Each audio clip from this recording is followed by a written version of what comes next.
साल था 1274। हवा में नमक और बारूद की गंध थी। पूर्वी एशिया के आसमान में एक तूफान उठ रहा था, एक ऐसा तूफान जिसने पूरे एशिया को झुका दिया था। कुबलाई खान, मंगोल साम्राज्य का सबसे ताकतवर बादशाह, अब जापान की धरती पर अपनी नजरें गड़ा चुका था। चंगेज खान के उत्तराधिकारी कुबलाई ने चीन, कोरिया और एशिया के विशाल हिस्सों को अपनी मुट्ठी में ले लिया था। पर उसकी महत्वाकांक्षा वहीं नहीं रुकी। वो एक ऐसे साम्राज्य का सपना देख रहा था जो सूर्योदय से लेकर सूर्यास्त तक फैला हो। और इस सपने के बीच बस एक टापू खड़ा था, जापान। कुबलाई ने जापान के शोगुन को पत्र भेजा, झुको और मंगोल साम्राज्य का हिस्सा बनो।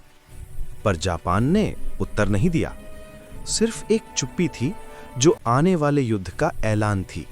नवंबर 1274, कुबलाई खान ने 900 जहाज़ों और 40,000 सैनिकों की सेना जापान की ओर रवाना की, जैसे समुंदर खुद मंगोल बन गया हो। जापानी योद्धा, समुराई उनके सामने थे, पर यह लड़ाई पहले कभी नहीं देखी गई थी। मंगोल सेना के पास थे बारूद के गोले, जहरीले तीर और ऐसी रणनीति जो जापान के लिए नहीं थी। पहला झटका इतना जबरदस्त था कि कई जापानी किलों ने जवाब देने से पहले ही घुटने टेक दिए। लेकिन जैसे ही रात पड़ी, आसमान गरज उठा। एक तूफान इतना भीषण कि मानो देवता खुद उतर आए हों। लहरों ने मंगोल जहाज़ों को निगल लिया, सैकड़ों जहाज डूब गए, हजारों सैनिक समुद्र में समा गए। जापान ने इस चमत्कार को कहा कामिकाज़े, ईश्वरी हवा। कुबलाई खान हार नहीं मानने वाला था। उसने 4,400 जहाज और लगभग 1,40,000 सैनिकों की सबसे विशाल नौसेना तैयार की, इतिहास की सबसे बड़ी बेड़ा सेना। इस बार जापान तैयार था। हर समुराई ने कसम खाई, अगर हमें मरना भी पड़े तो हम अपनी मिट्टी से पीछे नहीं हटेंगे। मंगोलों ने हमला शुरू किया, आग के गोले, पत्थरों की बरसात और चीखते हुए योद्धा। पर जापानी योद्धा भीषण प्रतिरोध कर रहे थे। 23 दिनों तक युद्ध चलता रहा, पर तभी इतिहास ने फिर करवट ली। फिर वही तूफान, और इस बार पहले से भी भयंकर।